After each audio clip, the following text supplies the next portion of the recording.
Hi, Cara. Hi, Vanessa. One biggie question we get very, very often is either a version of, my kid doesn't care about school and I don't know what to do and I'm so frustrated and at the end of my rope, or my kid cares about school so much to the detriment of their mental health or physical health or just plain sleep. I don't know what to do. Please help.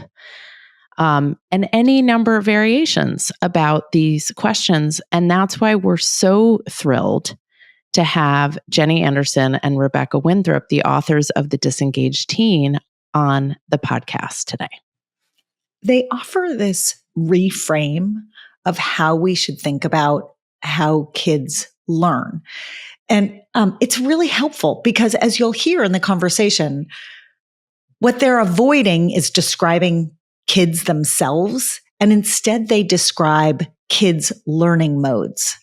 So it gives kids permission to switch between different types of learning, which means no one gets pigeonholed and there are ways out.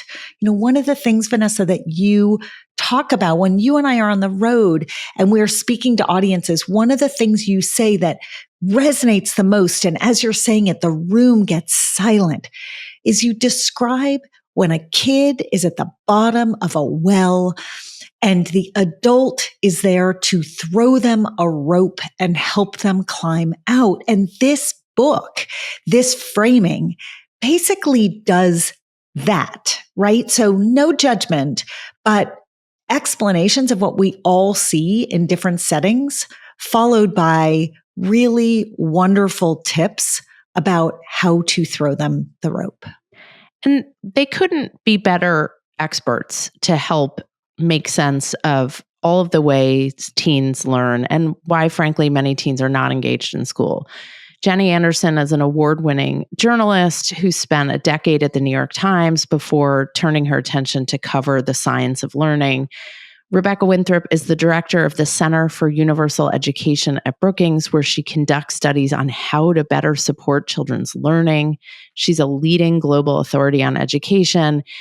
And the way they talk about all of this makes so much sense. It's so accessible. I learned so much, which I have been able to put into practice immediately after reading this book. I was an engaged learner. I was an explorer, Cara. And the listeners are going to know what that means as soon as they hear this conversation. So take a deep breath because this episode is going to be so helpful. Hi, Rebecca. Hi, Jenny. Welcome to This Is So Awkward. Thanks for having us. Thank you for having us. We haven't totally nailed that in unison. That's okay. It took us about 40 podcast recordings as guests to nail that. So I could have said that in unison with you, Vanessa. You'll see. We will do it. So you have written an incredible book, which looks at a really important problem facing our society, which is that teens are disengaged from school. The book is not surprisingly called The Disengaged Teen. Catchy. And I just want to start with the premise of the book. Jenny, you are an education journalist. Rebecca, you are a longstanding education researcher and advocate. How do we understand, how do we know that teens are disengaged? We know because we've studied it extensively, and we have found, for example, in nationally representative surveys of over 65,000 kids across the U.S., that they become increasingly disengaged from school and their learning the older they get. So one indicator of this is in third grade, 75% of kids say they love school, and by the time they hit 10th grade, it's flipped. 25% of them say they love school. And if you look at the chart, it's just a nosedive, just straight down from there. And that question, do you love school, is not the sum total of what engagement is, but it's actually a pretty good indicator of how engaged kids are. Has it always been that way, or has it changed over time? And it's so I guess what I'm asking is it the kids or is it the school? Right. So student engagement has followed this pattern for many decades before social media showed up. So it actually isn't the cell phones that causes disengagement, though it makes disengagement worse.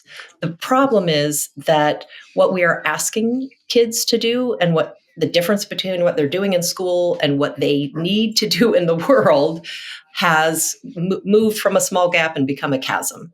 And they see how much of their schooling experience is really not that applicable to real life and to preparing them for what they need in the future. And that really has caused some serious problems for kids' performance, but also their mental health. I mean, kids are very aware of what is happening out in the world, and they know they don't feel that they're being prepared for that. And that's, I think, what's changed. Only 30% of kids say that what they learn in school is actually tied to the real world. And I think we need to do better on that number. Jenny, what do they believe would help them prepare more? Like, what's their perception of the world? Because we think a lot about the kind of chronic stressors that kids feel and notice in the world, things like climate change and school shootings and global war and political instability, right? And how that affects their physiology and their mental health. But you're taking it in a new direction, which is, okay, here are all these things. We don't feel prepared for them, which frankly would be a stressor in itself. What do they imagine would better prepare them? Well, I think that's a hard task for kids to know of themselves, sort of what they need in a classroom to learn better. But they know it when they feel it, right? So they know when they're doing something engaging. And what we saw in our research and what we've heard over and over again, we've interviewed over 100 kids for this book, sometimes over 3 years. So really interesting to see their development unfold is being able to be more active, to be doing more, to be asking more questions, to be more agentic. One of the things we really drive home in this book is that agency is something that helps kids feel better about themselves. So they feel a little helpless and a little hopeless. Those two things are obviously feeding on each other. So if we can give them more opportunities to do things, to contribute in authentic ways, to ask questions and have those questions answered, to be doing things that are connected to the real world, working in their community, solving problems that they see. All of those things are going to make them feel a little less helpless and a little more hopeful because they will feel like that they can affect change. I've never heard the word agentic before. It's going to be her new favorite word. AGENTIC, agentic. That is totally amazing. Did you make that word up? I did not make that term up. There's a bunch of research. There's some research that really backs this up in the book. Agentic engagement. I feel like it's is what? I'm sorry. It's the 2025 word of the year. It's coming. Better than brain rot. Well, we will get back to agency and the age of agency. But can I ask this question related to what you were just talking about, Jenny? You talk a lot about this balance or tension between metrics of success in classrooms and testing and needing to achieve certain things on the educator side and on the school side, and then agency and kids feeling agency in the classroom. And so can you walk us through how do you walk up a line that holds both of those things to be true? If schools and teachers are being assessed by tests and national standards, I guess that's a little question mark over there. Then, how does agency, how's their room? The very good news, and we were both actually surprised to discover how rigorous this research is that when you give kids more agency inside the classroom, they get better grades, they are happier, and they're building these types of lifelong learning, resilient learning skills that they're going to need when they leave and enter a world of AI where they're going to have to go and figure their way out in this brand new world of technology. So what you can do inside classrooms is literally have educators, teachers, switch their style of how they talk to kids. You guys talk about this a lot in a parenting context. It kind of holds true in the classroom. So explanatory rationale is, hey, you need to read this, not because it's on the test, but because this is a skill you're building and this is what I'm trying to do. Invitational language, not do your homework now, but I might suggest that you have half an hour. Perhaps you should try to do your homework. Even that gives a tiny bit of agency. Asking for feedback, really, like, hey, we're teaching about the solar system today. Is there anything in the solar system that you're curious about before we start the lesson? Because I can start the lesson there. Just that. Just think about it for a moment. Most kids come in, they're passive, they're receiving. Just, is there a question you have that you're curious about? Makes you flip and think, ooh, what am I curious about? What do I like? All of a sudden they're engaged. They're investing. Right. And there's a host of other things, but just that small thing can actually make a huge difference. And it doesn't have to derail. It's regardless of curriculum, regardless of tests, regardless of disciplinary procedures.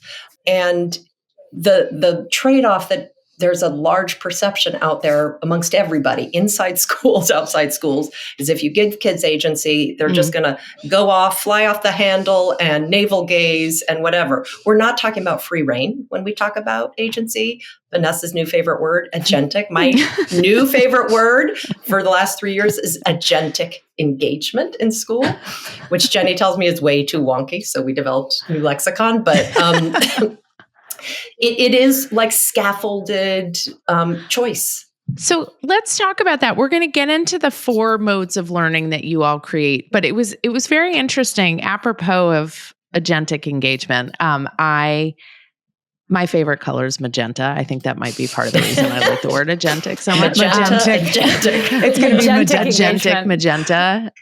You're going to have a whole Harry Potter agentic engagement That is scarf. actually summarizes you, Vanessa. Totally. I am agentic magenta.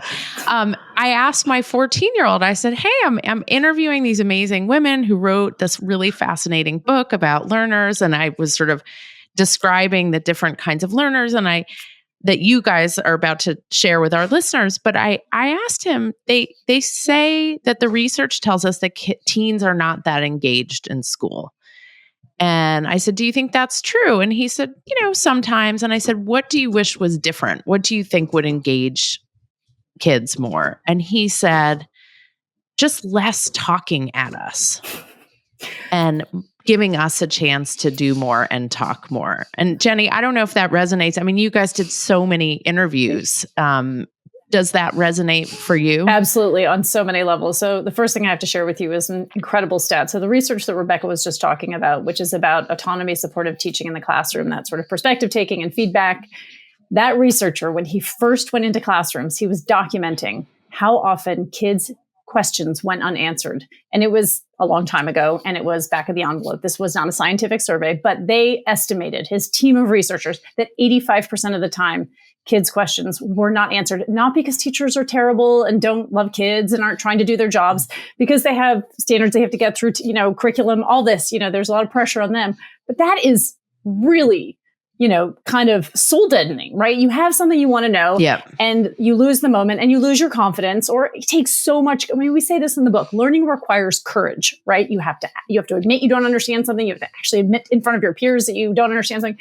All of these pieces. So absolutely less talking, more active, more reflection, more opportunities, more safety in the classroom so that kids feel brave enough to ask that question. Those are all different things that teachers can do, but also parents can do this at home, right? Creating that environment where it's okay to ask a question. You don't mock a stupid question. Now, I think any of your listeners would, but sometimes it's easy to say to a kid, like, seriously? Like, of course, how do you not know that?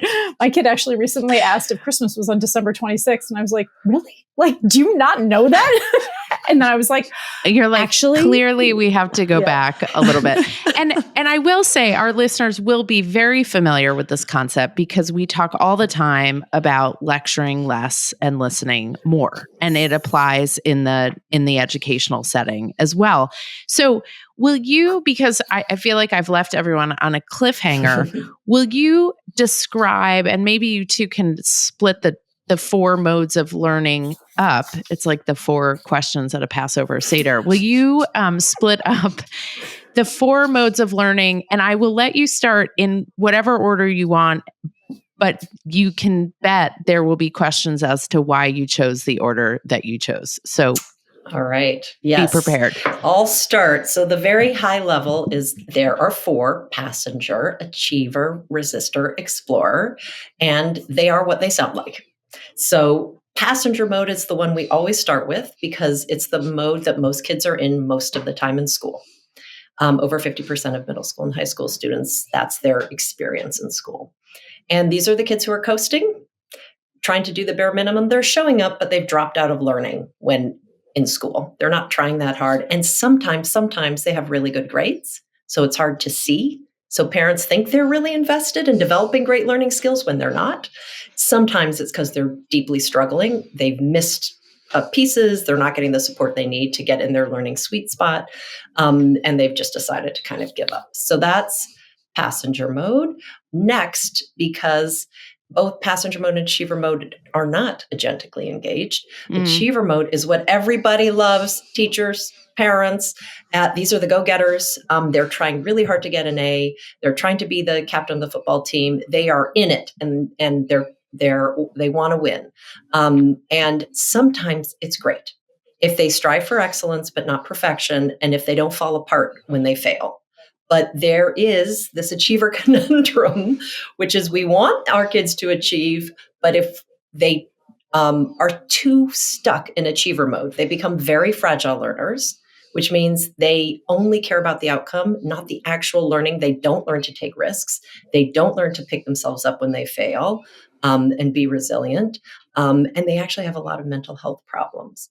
So those are the 2 most common. And then over to Jenny for the 2 least common. So the next is resistor mode, which is fairly self-explanatory. These are the kids we know. They withdraw, they act out, they're the class clown. Everybody knows who they are. They are often dubbed the problem children. We would argue that they are more typically children with problems. But they are actually very agentic. They are making it known to all that they're struggling with something. And so the exciting thing about resistors is while they are very hard in the moment, and we know how hard it is, we interviewed parents, a lot of these kids, and it's super hard, right? The world is shaming you. What are you doing wrong? Why is your kid like this? When these kids get their engagement turned toward learning and not away from their learning, they can sort of catapult to our final category, which is explorer mode. And these are kids who are able to initiate things in the classroom. They ask questions. They try to bend things towards their interests. So you're given an assignment, and instead of just receiving it, you say, hey, I really, really love space. Can I do something on space? Even though that wasn't the assignment, but they're literally trying to make it relevant to themselves so they can succeed more.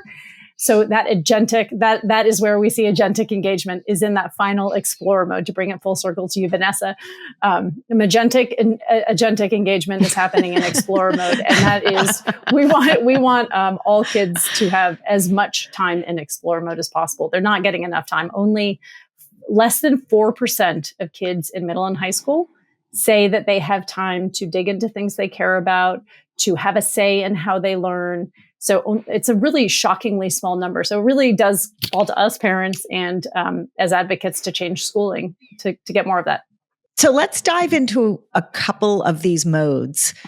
And I want to start with passenger. One really significant thing is these are modes of learning. These are not types of people, right?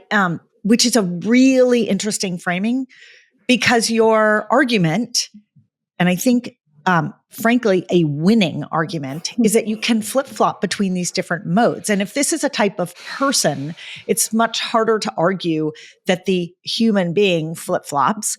But as a mode of learning, there's a lot more permission to shift from one to the other. And you have lots of really beautiful examples of ways that kids evolve through these different modes. You also sort of highlight that you can have a kid who's winning learning, right? You have a kid who's arguably the explorer mode is the winning mode, and they're exploring like crazy. And then they flip into one of the less winning modes. So just because a kid nails it at a certain point in time does not mean that that's the forever mode for that kid. Really, really important premise. of everything that you describe and of the tools that you give adults to help kids flip into better modes. But I want to start with passenger mode because it struck me while I was reading a lot of your data that passenger mode is the most common because of the way that schools are set up right now, that it's extraordinarily hard for an educator to meet the needs of everyone in the classroom. And therefore, it's really hard for a kid not to be in passenger mode. So does one of you want to take that on in terms of some of the tips that you can give adults, how to help a kid get out of passenger mode? The main thing to know about the modes and the fact that so few kids get to be in explorer mode in school is they don't have to develop explore muscles in school. We as educators and parents and extracurricular activity coaches and community members can help them get into explorer mode outside of school. And it will do the same thing because it is the act of learning something hard, pursuing an interest, and being proactive that builds these skills for agency for their life. It doesn't have to be in math class. So that is something to know. So, and it applies heavily to passenger mode because one of the most common things we saw for how to help these kids was, it was really two things, but the first one was get them interested in something. And it doesn't matter what it is. Model UN is equally fine as skateboarding. It is the act of pursuing an interest that gets them excited, releases dopamine, creates energy, builds learning skills, and that spills over. So often if you have kids who are in passenger mode who are struggling academically, and this happens to kids in resistor mode, as a parent, naturally, you know what, you better buckle down. Don't do any more, no more soccer team for you, no more dance club. You got to focus on your academics. Out of a place of love, it's the exact wrong thing to do. You have to keep them in their interests. So, Rebecca, let me not push back on that, but I can imagine the questions that would arise from our listeners. One of which is, come on, really, Model UN is equally valuable as skateboarding. And so I would imagine you would say to the kid's own development, yes, to the outside world, maybe no, but I will let you answer that question. But the second question I have is, what do you say to the parent who is watching their kid find passions and spark and interest in this outside of school, but it hasn't spilled over yet into their passenger mode or their resistor mode in school, and the parent is really kind of at the end of their rope? What do you say to them? Right. For the first answer, is Model UN equally good as skateboarding? Absolutely yes, for developing agency, which kids need and want. Why would it not be? There's a value judgment there. I can imagine, because I have conversations with my family members, and I have two teenage boys. Well, people might say Model UN, you learn more, and it looks better on college essays and in college applications for especially particularly highly rejective colleges. The truth is, having talked to a number of admissions officers over my career, admissions officers are constantly asking kids, particularly in elite schools, what do you do in your free time, in your spare time? Because so many kids are Model UN'd out.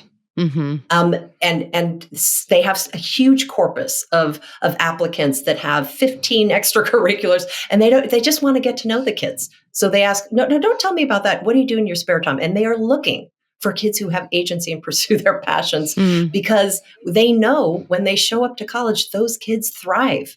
The other kids, if they don't have agency, have some self-awareness in what they're interested in, they show up to college and aren't told, they've been told what to do their whole lives, they fall apart and many of them leave. Your point about, what if my kid is bringing home C's or B's?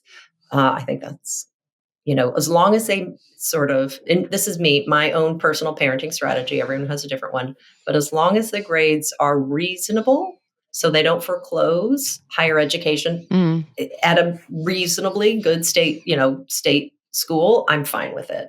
So as long as they're not, really struggling, in which case you absolutely need to do intervention. And there are reasons that kids struggle: neurodivergence, they've missed a whole bunch of skills on key topics, mental health, right? There's a whole bunch of reasons that you actually do need to do a deep dive and address.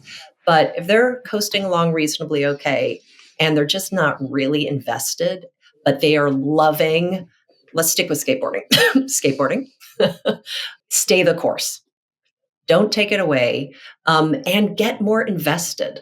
So start asking about, the tricks and how they're practicing, and get a little bit in it, and really start modeling how exciting their learning is in this world of skateboarding, because that skill of modeling the thrill of learning also spills over. It might not happen immediately. They might not love science, but we've seen so many kids who were on the cusp of not doing great in school, but had something they loved, and they had an identity. You guys talk about this all the time.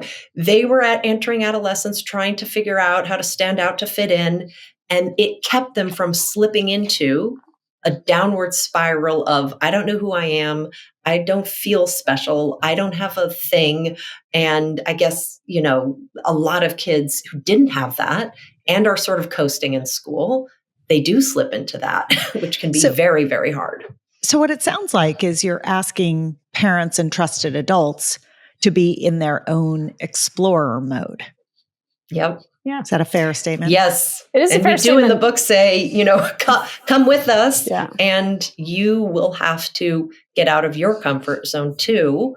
I think in some ways we're giving parents permission to parent the way they probably know is right. But externally doesn't feel right, just because the system is obviously insatiable and has endless demands. And at some point, that you don't want to keep feeding that beast, but you do because you're nervous. You want to prepare your kid in the best way possible. And so I think we're trying to sort of say the opposite. I also think the moment lends itself to this. And I would finally, one thing Rebecca didn't say is the opposite doesn't work. Nagging and forcing doesn't work, and absolutely will not build agency, and will 100% turn that kid off to learning and to you. And so in some ways, like, if you want to just completely doubt everything Rebecca said, I'm not saying you should, but if you did, I would say also your alternative sucks. So you're going to, this is the best you've got to keep your kid in the game and believe, that the kid can make it to the other side. We talk about that a lot. You're believing in them at that moment when you really don't believe in them because you haven't seen a huge amount of evidence otherwise that they're going to, get it together and really mobilize. If you're not believing in them, who is? Clearly their teachers will have given up on them. Other coaches might have. So it's kind of on us to sort of stay the game and help them see their way through. So Jenny, what does it sound like then? If we've got a kid in passenger mode, and we're going to get to achiever mode and resistor mode, but we've got a kid in passenger mode, and it feels like the only way they will do what they're supposed to do is if we nag them, which feels terrible for us, and it feels terrible for them. And it's like the most miserable standoff of all time. But we don't see any evidence that they are capable of doing what they need to do, or they will choose what they need to do in order to stay at that place Rebecca was talking about, which is the sort of just fine place, like you're not cutting off any options place. What does work? So I have to just tell you very quickly about this nagging study because it's so good. It was the beginning of chapter 6, please. But there's this great research study that was done with brain scientists, and they collected this group of teenagers, 11 to 17-year-olds, and they literally stuck them in an fMRI machine, to watch what happens in their brains. And what they heard were 3 messages recorded by their mothers. One message was a neutral message, one message was a positive message, and one message started with the words, "One thing that bothers me about you is," and the mother was allowed to fill it in as she saw fit, and you can imagine they were typically things like, you're so sensitive, you're always so dramatic, you leave your shoes in anyways, they would hear this. And lo and behold, the researchers literally saw the parts of the brain, which are the problem solving, executive control, prefrontal cortex, the parts of the brain that are responsible for making decisions and solving problems shut down. They literally shut down. So when I say nagging doesn't work, it's like, and by the way, everyone in my family would tell you I'm like a professional nagger. So I get it. It's really hard. It's my go-to. So I get that it's not easy, but it is like 100% doesn't work. So we can start with that. And I think to the positive end of your question, what can we do? Find multiple contexts for them to have success. There has to be a place where they can start to feel that tiny bit of success. And this is, Rebecca was talking about interests. Interests are the canvas on which skills are built. Let them have multiple canvases. And it might take a while, but as soon as they start to feel success, they know success is possible. Until they feel it, they will not know. We cannot tell them to be brave. We cannot tell them to be engaged.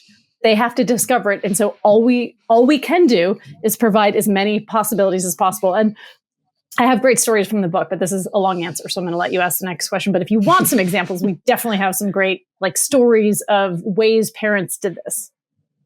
Okay. Help us to understand the resistor or the kid in resistor mode. Because, right, it's not the kid, it's the mode. I'd say Vanessa and I get a lot of questions around this personality type and this sort of skill set, if you will. We get parents who reach out and their kids won't talk to them about puberty. They try to open up conversations about all these awkward topics and the kid walks away, shuts the door, shuts down. It's everything you describe in your resistor mode in a classroom that we hear about in the context of home and trusted adult relationships.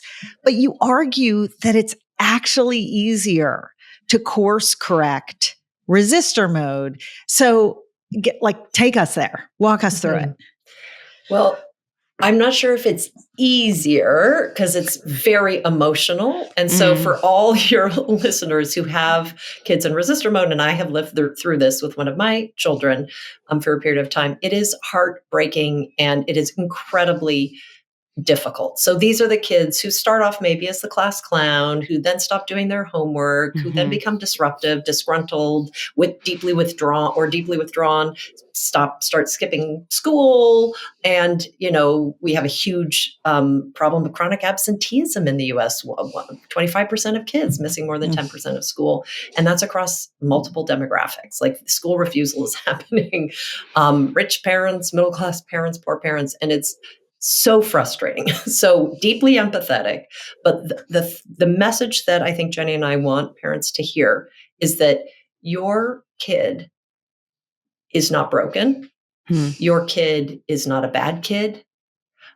We talked to so many educators who said they always take signs of resistance as a cry for help. And that is what it is. And we also talked to so many students who were resisting and then grew up, and they would say, one of my favorite quotes is from our character Tevin in the book, who said, I was trying to say what I needed, but it came out in anger because I didn't have the words. And so just remember that in terms of what we can do, sometimes you need to back off, get in the trenches, hold their hand, and really just be there with them slowly, that they know you're there. Number one. I might have had that with my own mother this morning. Oh, tell us. Yes.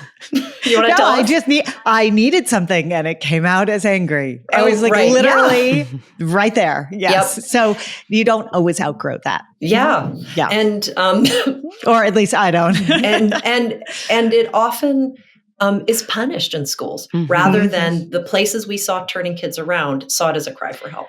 That's right. So be there with them. The second thing you can really do, which is an incredibly effective exercise, though takes a while, is really help them imagine a potential future self. Not what would you like to be in 10 years, but next year, what do you want your life to be like 2 years from now? And then think backwards. What are the steps to get there? So there's a whole bunch of other tips in the book, but there's a lot of evidence to show that if you can get them to a place where they feel safe enough to try, the third thing you can do is absolutely give them more freedom. It's totally, totally opposite of what every school does. Discipline, detention, extra homework, repetition. The kids who flourished all of a sudden had more freedom to pursue their interests. Yeah. I mean, I was so struck in the book by, first of all, the stories the interviews you did, the stories you have of these young people who have been on these incredible journeys, some of which were deeply painful and scary and challenging for them and their parents. I mean, it was really, really moving. And I'm grateful to these kids for having opened up to you both.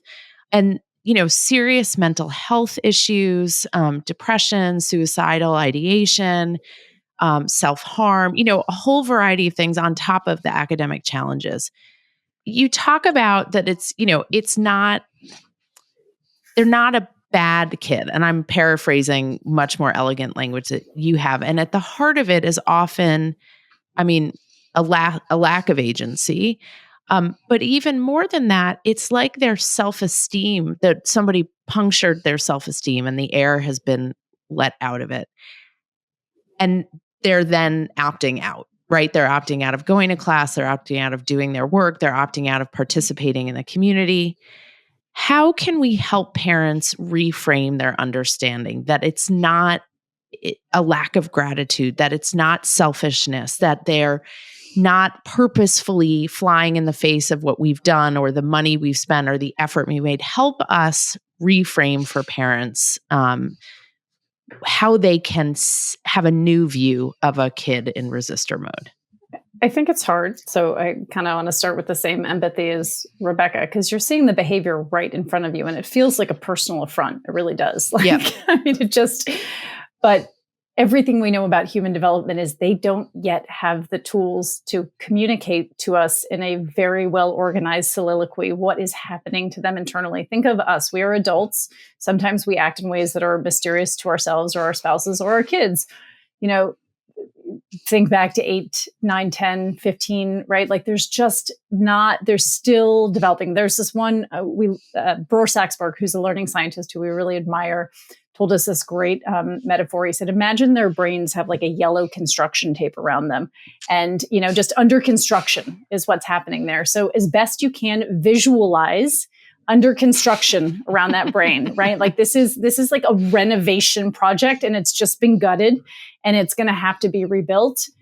And how you act in that moment is going to deeply influence how it gets built. And so taking them down further, not because you don't love them, but because you're so scared and frustrated, is not going to help build that house, right? You need to be building that up and you need to be finding other people to help you build them up, because as teens get older, they're not looking to us to validate those contributions. They're looking to their communities.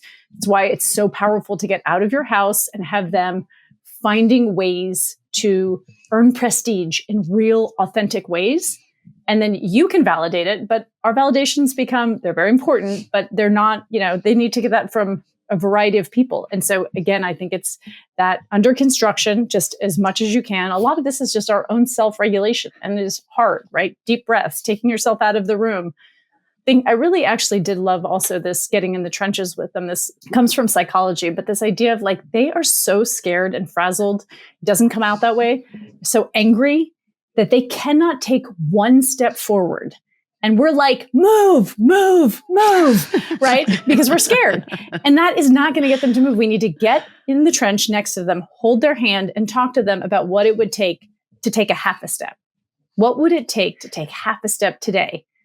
And then we can think about taking a full step tomorrow. And then we can think about going to school way down the line. That's just not even on the table right now. But today, what would it take for you to get out of bed? I mean, this was one of the characters in our book, right? What would it take for you to get out of bed today? What could we do together? Could we go for a walk? Could we go to McDonald's? Could we walk the dog together? One step. And then, and it's hard to not have faith that that won't work. And sometimes it's one step forward, two steps back. But I do think really some combination of that under construction and side by side, not kind of over them, and just really trying to imagine that they are trying, they want to get out in a good place. They don't know how. So an extension of that is the question of, do parents actually have sway when it comes to their kids learning, right? So there's this, being in the trenches with them, having empathy, doing all these things, 100% right on. But what is your expert opinion in terms of the role that parents actually play when it comes to their learning and their experience in a classroom or with the knowledge they're supposed to attain in a classroom? Well, the good news is that parents have a lot more power than they think. And what parents do at home across the board, how they talk to their kids, how they engage emotionally, etc. The full package is 2 times more predictive of kids' engagement, motivation, and success in school than socioeconomic status. So this is something that's free. It's easy. It's not actually about getting extra tutors or prep courses or whatever. It is free to, and anybody can do it. Any parent can do it, no matter what income you're on. So parents are actually incredibly powerful, and part of the reason they're powerful. And Cara, I just wanted to come back on your framing of the question, which was like, we can help them at home, get them unstuck, get in the trenches. If kids don't feel well, they can't learn well. That's right. These things are hand in glove. And the reason our subtitle of our book is Learn Well, Learn Better, Feel Better, Live Better. And it's also reverse. When kids are not learning well, they don't feel well either. These things are hand in glove connected.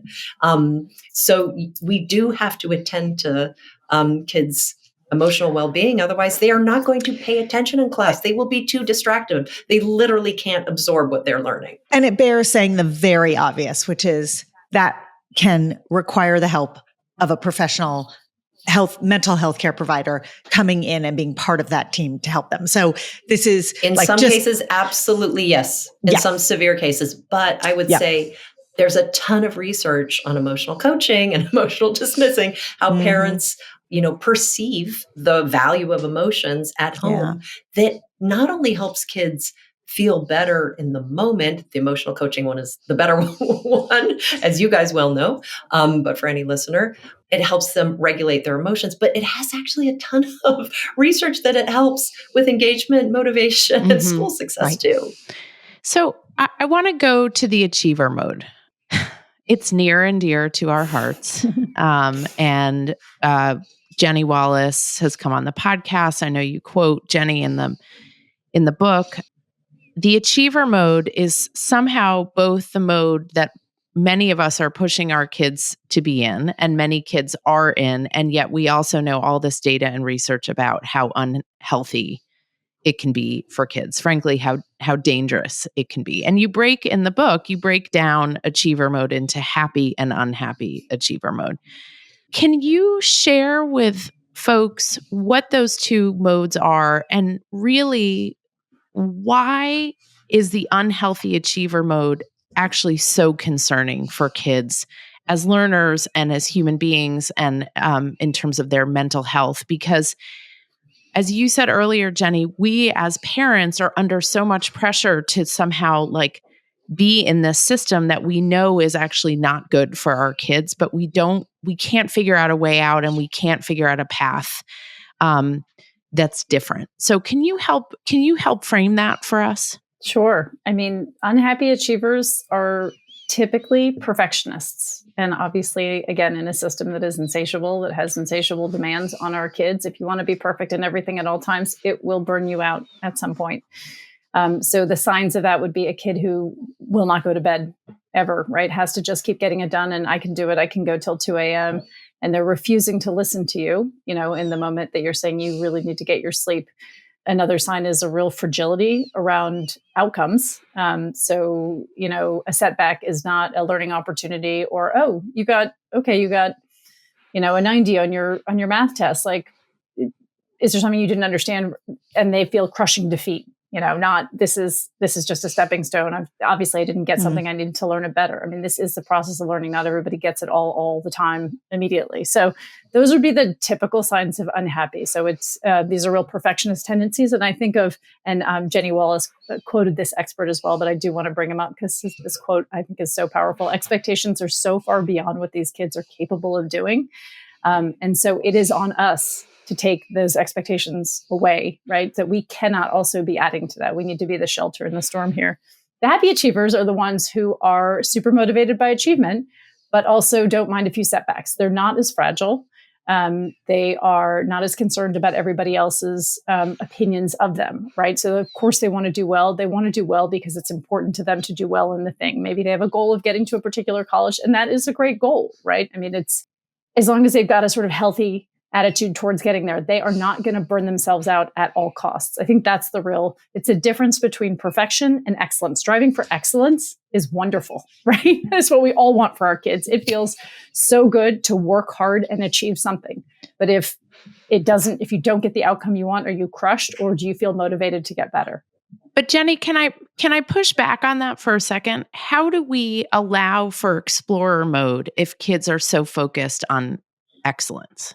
Anecdotally, I will say it's pretty hard to have time for explorer mode when you're expending so much energy achieving successfully. Yeah. I mean, I think part of it is conveying that to be excellent all the time is going to require a certain level of balance, and that, burnout is real, and that burnout leads to sort of very serious mental health problems it's a sort of short-term, long-term thing. And listen, by the way, I would like to also say that I have a kid very squarely in this place, and it is hard, but habits are incredibly important. So I have a kid who's very social and very academic, and I take her phone away at night so that she goes to bed at 10 o'clock, and I hover a little bit to make sure she goes to bed. And she would stay up and do more work, every single night. And I am conveying through my actions and my hovering that her sleep is paramount to me. If she says, I haven't finished studying, I say, I genuinely don't mind. Like, whatever happens tomorrow happens, but you need your sleep. That is really important. You have sports at 6 a.m. You've got your tests in the afternoon. I am modeling and showing through my actions that no, I am not going to let her stay up until midnight so she can get the A. I would rather her go to bed at 10 o'clock and get the A- or the B or whatever it is she gets. But I'm literally showing her how to take care of herself so that when she goes out into the world, she can take care of herself. I mean, I think these stories are very real. The data is very compelling. Like, these kids will keep pushing until they break. And so it is on us.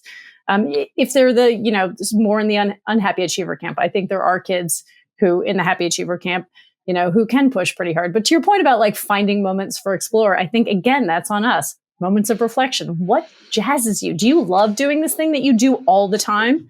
Are you doing it just because you want to be excellent at it? Or are you doing it? Do you actually still enjoy it? How many kids get to sort of junior year?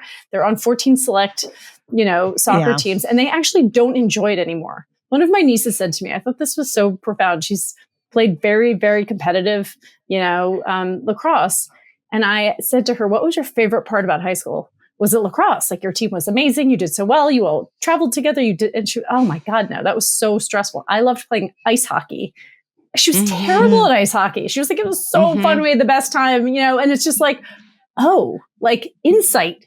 Listen, absorb that information and maybe take away one of the two teams, take it down a notch. So anyways.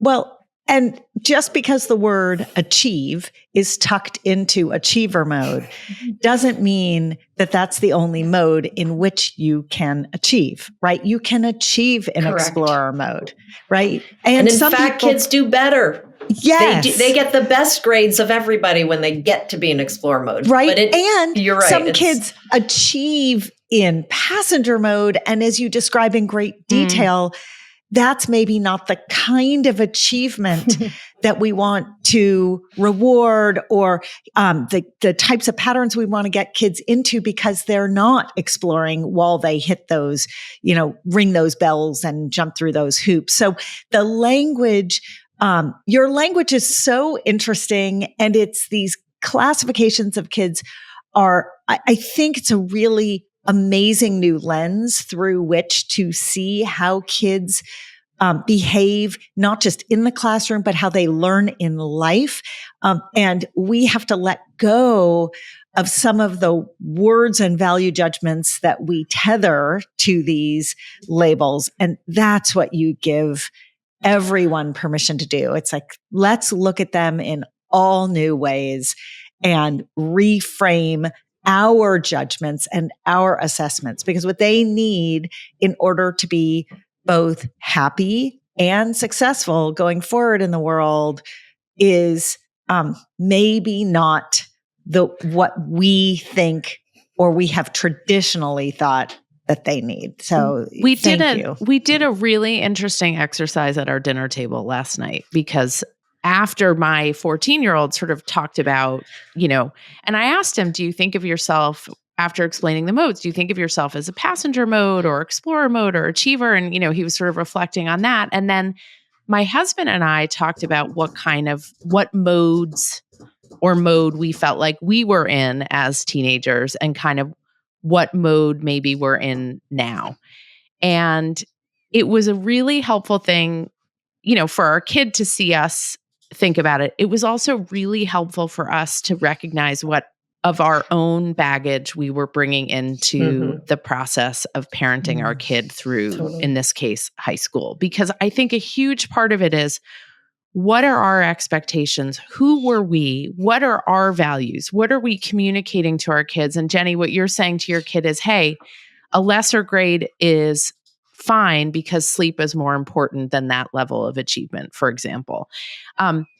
So for those listening who are totally on board with, a paradigm shift and embracing this, remember, you have to do your own work around this. You have to recognize the role that you play. And Cara and I do not get soapboxy very often, but having parented 4 children through this journey, 3 of whom were totally different learners than I was, God, I wish you had written this book several years ago. I wish I had it, because I would have done such a better job. And I know it's not too late, and I know give myself grace and blah, blah, blah, blah, blah. But I'm telling you, this doesn't just apply to kids in high school or kids in college. This applies to kids out in the workforce, looking for jobs, navigating life independently, hopefully with agentic realities.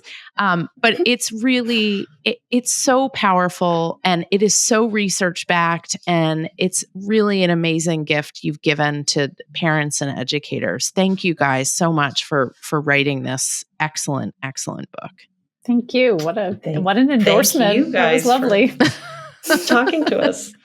And my kids wish I'd had this book several years ago. I do use it, Vanessa. I do use it with my team members. Yes. too. I'm like, oh, you can be a passenger on this. It doesn't matter that much, but I really want you to, be an explorer here and then just be an achiever. Just get this one right, because it's, the memo from the boss. Yeah. I use it fabulous. With my team members. Yeah. My young professionals. Can I add one thing?